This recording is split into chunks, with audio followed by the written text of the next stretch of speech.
Essa semana saíram números novos da disputa presidencial que reforçam a percepção de uma disputa polarizada entre os dois primeiros colocados, Jair Bolsonaro, do PSL, e Fernando Haddad, do PT. Quem analisa o cenário da corrida pela presidência da República, o desempenho dos candidatos e a movimentação das campanhas é o cientista político do Instituto Ver, Malco Camargos. Tudo bem, Malco? Tudo bem, Vivian. Obrigado pelo convite. Considerando esses números recentes, nós tivemos aí duas pesquisas Ibope, uma que saiu na segunda e uma que saiu nessa quarta. Considerando esses números que colocam o Jair Bolsonaro com 28, 27, Haddad com 22, 21 e os outros candidatos também com uma variação assim, 12, 11, Ciro Gomes, como é que você está vendo esse cenário? É muito interessante, né? Duas pesquisas da mesma empresa com 2 dias de diferença e a tônica desta eleição, né? Foram mais de 50 pesquisas desde o dia 6 de junho até agora, ou seja, falta de informação, 50? Mais de 50. Né? Vida, Por que isso, né? Tantas. Primeiro, os bancos de investimento contribuindo muito com pesquisas públicas pela primeira vez, eles sempre fizeram, mas nunca colocaram elas à disposição dos eleitores, igual tem sido colocada, mas as contratadas normalmente pela mídia, né? Então nunca se teve tanta pesquisa. Um outro fator disso é a diminuição dos custos, com vários fazendo por telefone, o que diminui o custo, o que viabiliza mais contratantes de pesquisa.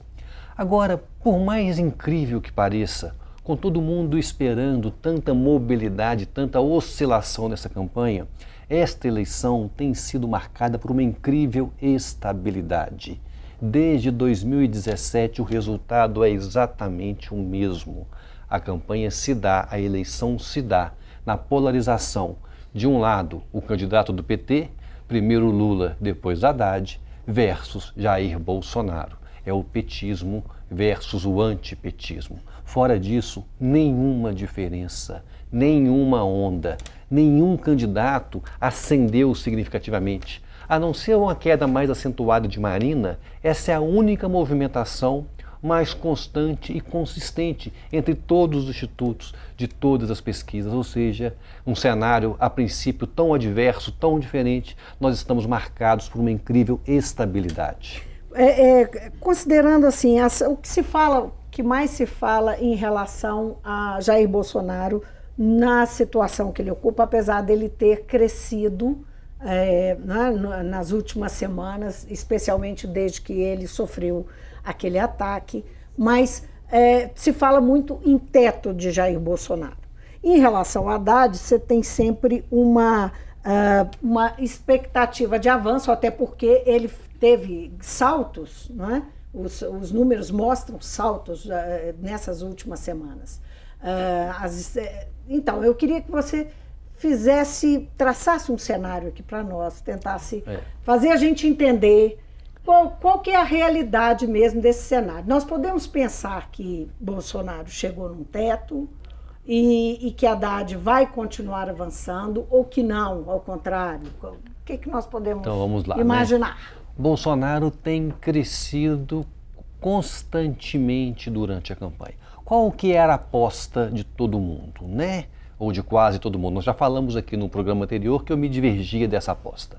Bolsonaro será desconstruído pelas campanhas a hora que revelarem os malfeitos ou os malditos em relação ao que ele já teve em relação ao passado. Então, as várias afirmações que às vezes escandalizam muitas pessoas, a hora que fosse tornado público seria suficiente para desconstruir a imagem de Bolsonaro e isso inexoravelmente levaria então a escolha por um outro candidato. E isso seria o teto dele? Esse seria o teto, em torno de 20 e poucos por cento, que é o que ele tinha. E ele foi mostrando que não, né? Na entrevista do Jornal Nacional ele saiu bem, no debate ele se saiu bem, depois que começou a propaganda eleitoral gratuita, ele também sustentou e veio o atentado. O atentado para ele foi bastante positivo, por 2 motivos. Primeiro, pela comoção e a ampliação da sua exposição para todo o Brasil. E segundo, talvez o mais importante, a não necessária exposição pessoal dele. O atentado o preservou, uma vez que ele estava acamado com uma dificuldade de se relacionar com seus eleitores. Então o atentado fez bem para Bolsonaro para manter uma onda de crescimento constante. Só expôs seus assessores e vice, né? E quando expôs os assessores e vices, ele teve que intervir e afastar ele de lado, né? Mesmo o seu principal assessor, ou sua principal vedete, né, a exposição de Paulo Guedes, ele mesmo se recolheu nos últimos tempos a partir de algumas exposições públicas defendendo temas que poderiam levar à perda de certo apoio, principalmente a CPMF e a variação do imposto de renda. De outro lado, então Bolsonaro está no teto, está próximo dele, não há dúvida que disso, que ele já vai encontrando com a sua rejeição. Haddad está no teto? Não, Haddad ainda pode crescer mais. Qual que é o teto do Haddad? É o teto do ex-presidente Lula. Então é aquele número em torno de 40%. Que é onde Haddad pode chegar, que é o que Lula tinha em algumas pesquisas. Então Haddad tem sim um potencial de continuar crescendo e chegar ao final do primeiro turno, né, ou no dia 7 de outubro, muito próximo ou às vezes até na frente de Jair Bolsonaro. Agora, eleição não é um processo linear. Nós não podemos utilizar dados anteriores para estimar uma próxima onda de pesquisa, exatamente porque o eleitor é influenciado por outras questões que não só o passado. O presente vai alterando a percepção sobre o cenário e pode levar a uma mudança no comportamento do eleitor. Quando a gente vê uma pesquisa como essa aqui, do IBOP, contratado pela Confederação Nacional da Indústria, a gente tem a simulação do segundo turno. Na simulação do segundo turno, assim como na outra pesquisa que foi contratada pela Globo e o Estadão, Haddad aparece com 42% e Bolsonaro com 38%. Na anterior tinha 43, 37, é uma diferença dentro da margem de erro. O que então isso significa? Se a gente não pode pensar dessa forma, como você mencionou, essa simulação ela não tem nenhum valor? As pesquisas elas têm duas funções na eleição, né? Orientar o comportamento atual e tentar fazer projeções para o que vai acontecer na frente. Agora, essa projeção não necessariamente irá acontecer nessa direção, exatamente porque os atores mudam, o processo da competição faz com que o eleitor mude de percepção. Uma suposição de um segundo turno agora é válida com as elites não se posicionando.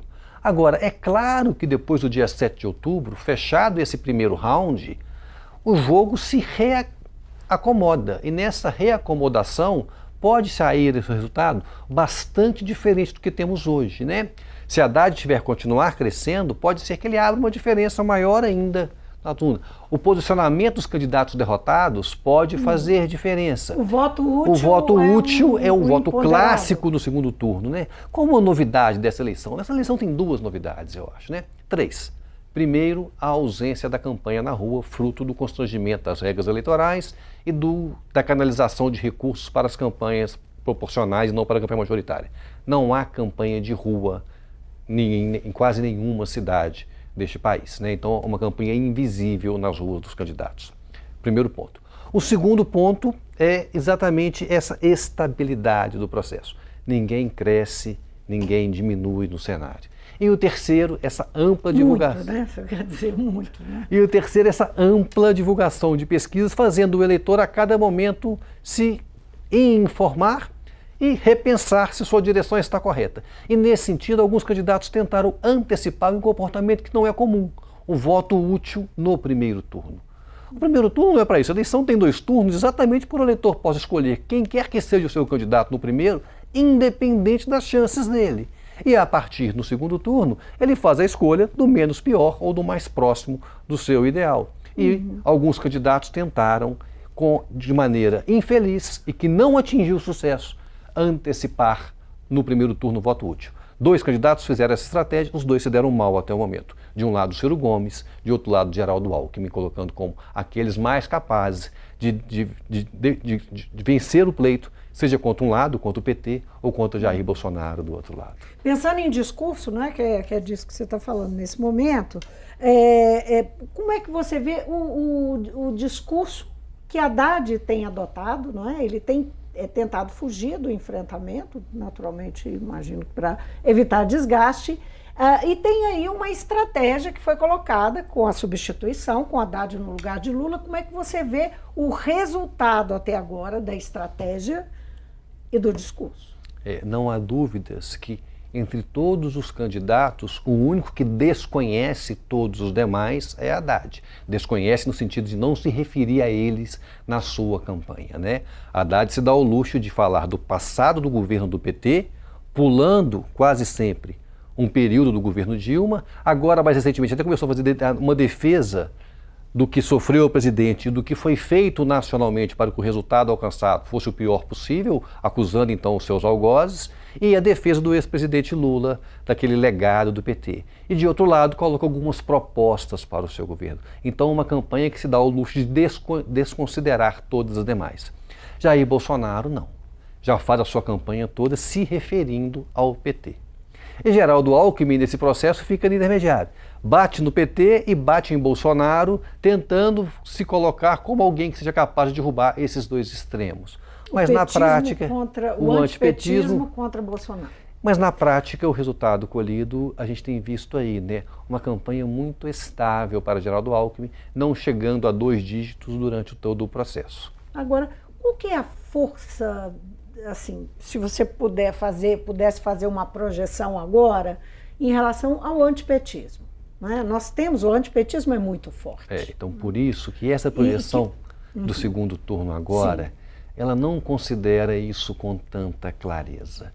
Isso será, sim, muito levado à tona no segundo turno. Agora, com uma novidade no segundo turno, né? A volta de Jair Bolsonaro ao ringue, à arena eleitoral, né?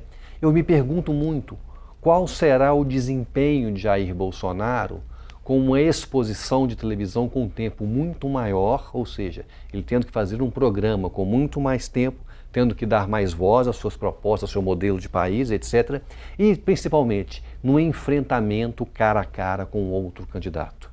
E lembrando quem é o outro candidato. São 10 minutos, né, para cada um, né? Para quem não está ligado nisso, agora segundo turno, ficam 2 candidatos, 10 minutos para cada um. E num debate agora, acaba os candidatos todos desaparecem porque são muitos. O segundo turno é um contra o outro. Isso também valoriza muito o desempenho pessoal de cada um. E aí talvez tenha uma dificuldade para Bolsonaro.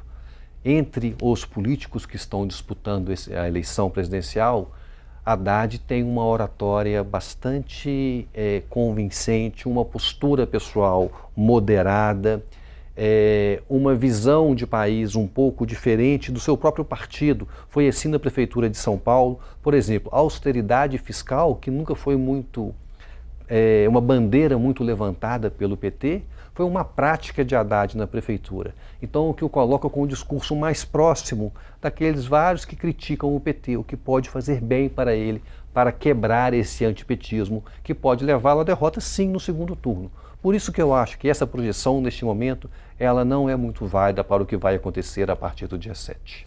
Sobre a situação especificamente do Alckmin, né? Porque quem lê os jornais e escuta aliados e a própria imprensa, e uma imprensa paulista que dá bastante atenção para a movimentação da campanha do PSDB, pode ficar um pouco confuso, né? Por um lado, você tem aliados e a imprensa considerando o Alckmin ainda com potencial de reverter a situação, por outro, você tem gente do próprio partido, não é?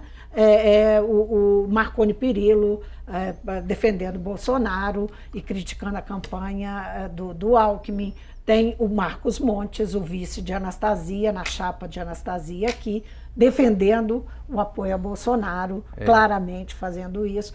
Enfim, qual que é a situação dele, na sua opinião? Desde o início, né, vários analistas falando isso, né? O PSDB inexoravelmente ocupará o lugar que o cabe na história, que será o partido que enfrentará o PT no segundo turno. Não é este o desenho desta eleição. É muito difícil imaginar que o que não aconteceu nesses últimos 2 anos, e olha que nós estamos 2 anos falando desse pleito, não começou agora, quando começou o horário eleitoral gratuito de rádio e televisão, essa eleição já está na pauta dos brasileiros há muito tempo, hora nenhuma emergiu, nada diferente do que aconteceu até agora. E por que esperar, então, que nesses últimos 10 dias haverá uma grande transformação? Eu não consigo imaginar de onde possa aparecer essa bala de prata que irá liquidar de uma vez só um desses dois postulantes ao segundo turno. Eu não vejo a possibilidade disso acontecer. De abrir caminho para um outro candidato, seja Ciro, seja Alckmin, ou já seja a quase finada Marina, com o desempenho que ela teve na campanha até o momento. Ela só caiu.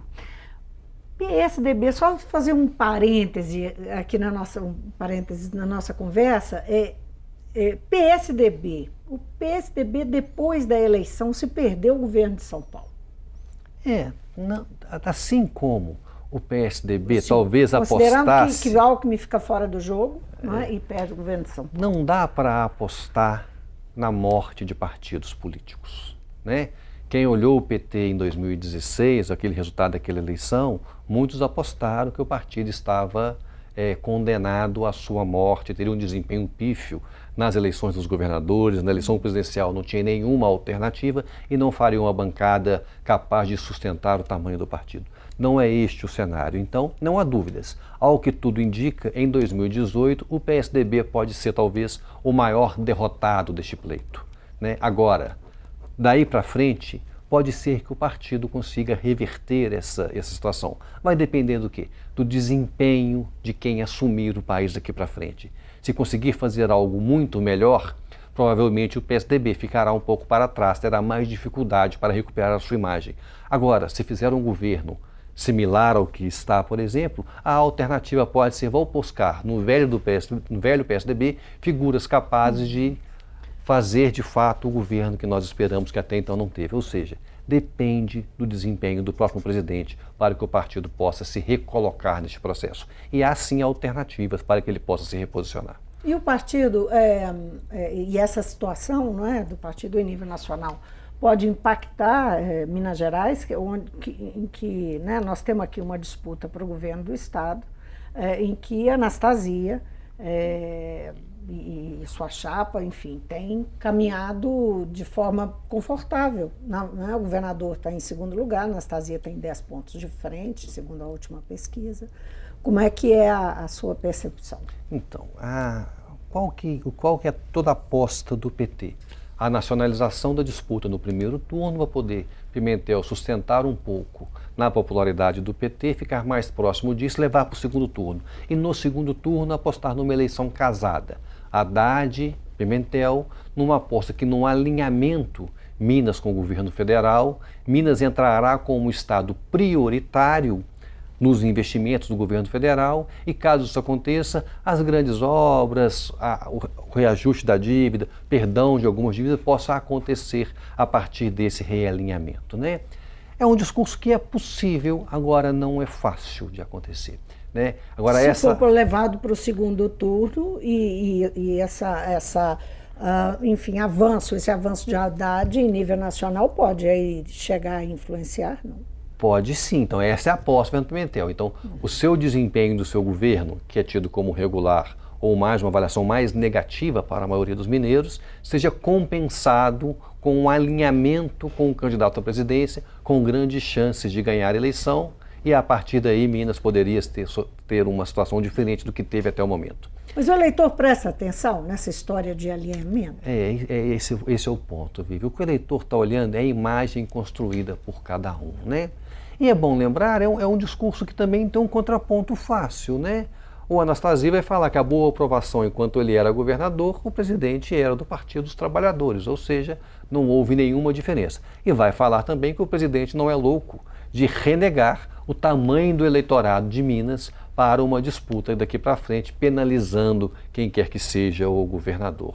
Mas uma campanha feita de retóricas, de imagens construídas, e essa será, sim, uma das retóricas do candidato Pimentel, caso vá para o segundo turno. A Anastasia tem uma retórica muito interessante, falando um pouquinho de Minas, né? É a campanha do eu. A Anastasia só fala na primeira pessoa.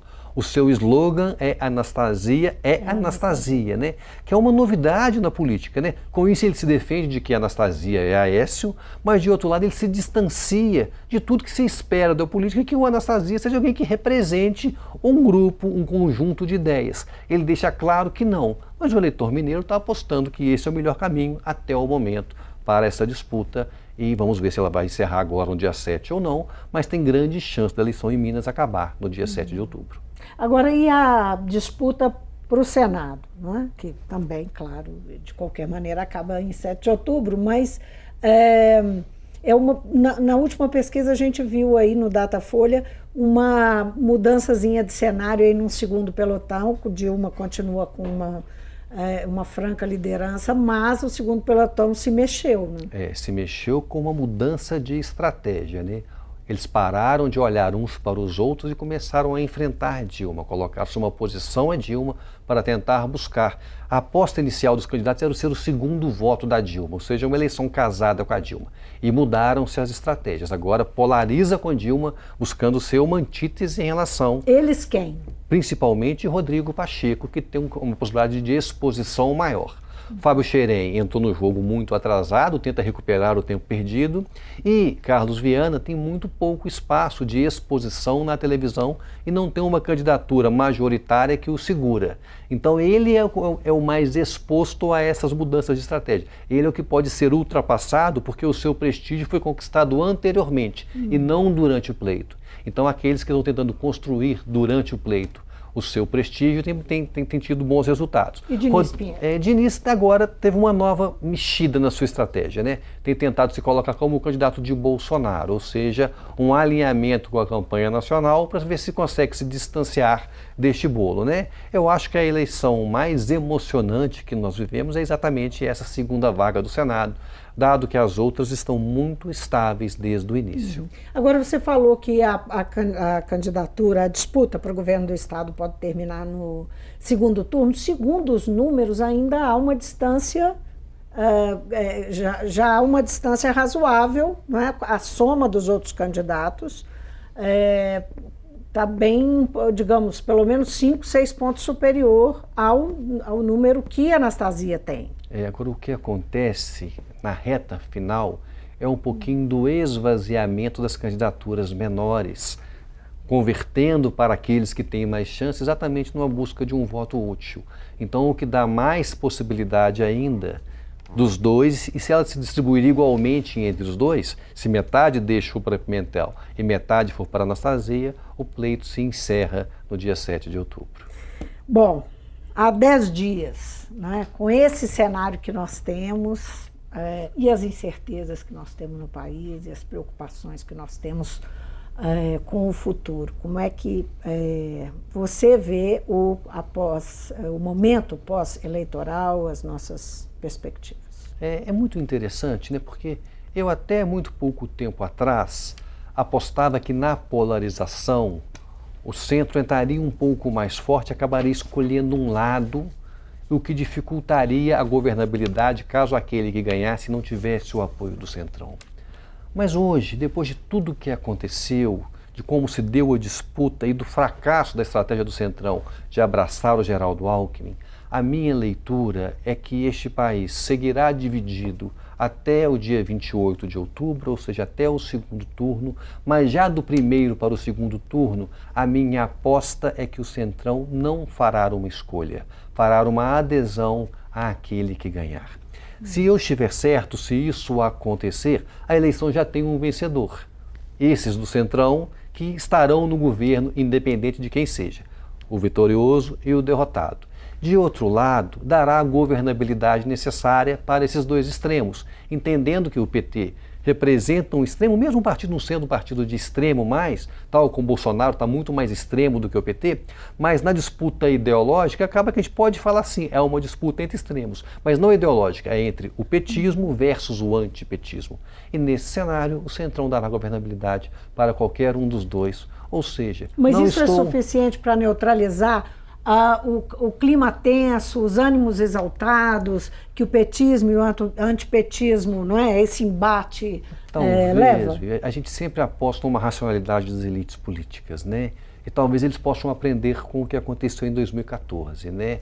Quando 2014 levou-se ao apostar nesse discurso extremo, apostar na negação do resultado, o fruto colhido foi o pior possível para quem seguiu essa estratégia. O resultado está aqui em 2018. O PSDB, que era a principal força, perdendo esse protagonismo na política nacional. Eu acho que esse erro não será repetido. Talvez o próximo presidente tenha mais paz do que teve a presidente Dilma quando ganhou em 2014. E se isso acontecer, há uma maior possibilidade de nós finalmente sairmos dessa situação de ingovernabilidade gerada pela paralisia decisória, pelas pautas bombas no Congresso, pelo resultado de quanto pior, melhor para a oposição em relação à situação. Malco Camargos, obrigada demais por vir ao Mundo Político. Sempre um prazer. Tomara que esse recado positivo de fato chegue a algum lugar e que a gente possa ter um 2019 diferente do que tivemos até entre 2014 e 2018. Inclusive o eleitor que está com o coração também bastante inflamado, né? É. Ok, eu conversei com o cientista político Malco Camargos, ele é do Instituto Ver, nós falamos aqui desse momento, dessa conjuntura, há 10 dias das eleições do primeiro turno, a disputa presidencial, nosso principal foco, mas também a disputa em Minas, a polarização que ocorre em nível nacional, a liderança do PSDB aqui, a disputa com o PT, enfim. Essa entrevista é parte da nossa cobertura das eleições de 2018. É a TV Assembleia nas eleições, com todas as vozes. Obrigada pela companhia e até o próximo programa.